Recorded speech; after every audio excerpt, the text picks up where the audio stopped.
corruption charges against Prime Minister were dropped by prosecutors. দেশনেত্রী বেগম খালেদা জিয়ার সাজা নিয়ে দেশবাসী এতদিন যা মনে করেছে তা মার্কিন প্রতিবেদনে উঠে এসেছে এবং জনগণ এটা বিশ্বাস করে।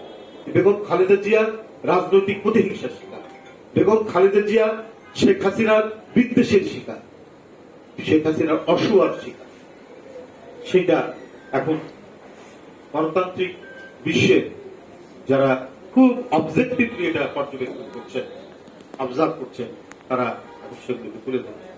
আমি প্রধানমন্ত্রীর দ্বারা আবারও প্রমাণিত হল ফ্যাসিবাদ প্রতিষ্ঠা পেলে বিরোধী শক্তি সহ গণতন্ত্র স্বীকৃত নাগরিক স্বাধীনতাকে নিশ্চিহ্ন করা যায়। আর আইন আদালত প্রবল প্রতাপশালী এক নায়কের নির্দেশপত্র মোতাবেক চলে, যেমন ভাবে শেখ হাসিনা ক্ষমতাসীন হওয়ার পরে নিজের মামলাগুলিকে নিরুদ্দেশ করেছে। আর বিরোধী দল দমনের বিপুল প্রচেষ্টা সার্থক করতে গুম, বিচার বহির্ভূত হত্যা ও ধারাবাহিক খুনের এক ভয়াবহ মানবাধিকার লঙ্ঘনের বাতাবরণ তৈরি করা। সুষ্ঠু ভোট, নির্বাচন, ভোটাধিকার কবরে সাইতে থাকে ফ্যাসিবাদের উত্থান। প্রকৃত বিরোধী দল না থাকায় দামি জাতীয় সংসদকে পরিণত করা হয় হাউস অফ এন্টারটেইনমেন্ট। আপনারা দেখেছেন পার্লামেন্টের মধ্যে গান হয়, কত কি ওখানকার মানে তামাশা হয়, সেটা আপনারা দেখেছেন। তাই ফ্যাসিবাদ থাকলে পরে নির্বাচন হয় একতরফা, আমি আর ডামির নির্বাচন। আর ওই নির্বাচনের যে জাতীয় সংসদ, ওই সংসদ জনগণের স্বার্থ নিয়ে যে একবারে উদাত্ত বিতর্কমূলক যে ইয়ে থাকে, যে পরিবেশ থাকে, সেই পরিবেশকে নিশ্চিহ্ন করে এখন এটাকে করা হয়েছে তাদের নিজেদের একটা হাউস অব এন্টারটেইনমেন্ট।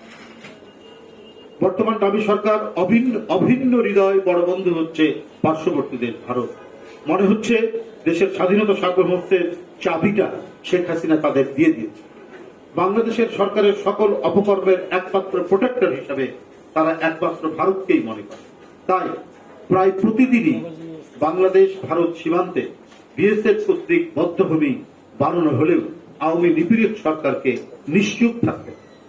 বন্ধুরা, হিউম্যান স্পিরিট শূন্য বিএসএফ এর রক্ত পিপাসু ভূমিকায় সারা জাতি ও আন্তর্জাতিক সম্প্রদায় উৎকণ্ঠিত। বিএসএফ এর নরহত্যার দায় দখলদার আওয়ামী সরকারের উপরেও বর্তা। তাদের নতজন নীতির কারণে বিএসএফ আশকারা পাচ্ছে। গতকালও ব্রাহ্মণবাড়িয়া জেলাধীন কসবা উপজেলার কুটিয়া সীমান্তে ভারতীয় সীমান্তরক্ষী বাহিনীর গুলিতে হাসান মিয়া নামে এক বাংলাদেশ যুবক নিহত। সীমান্তে রক্তের দাগ যেন শুকাচ্ছেই না। বাংলাদেশি মানুষের রক্তে সীমান্ত সবসময় ভেজা থাকছে।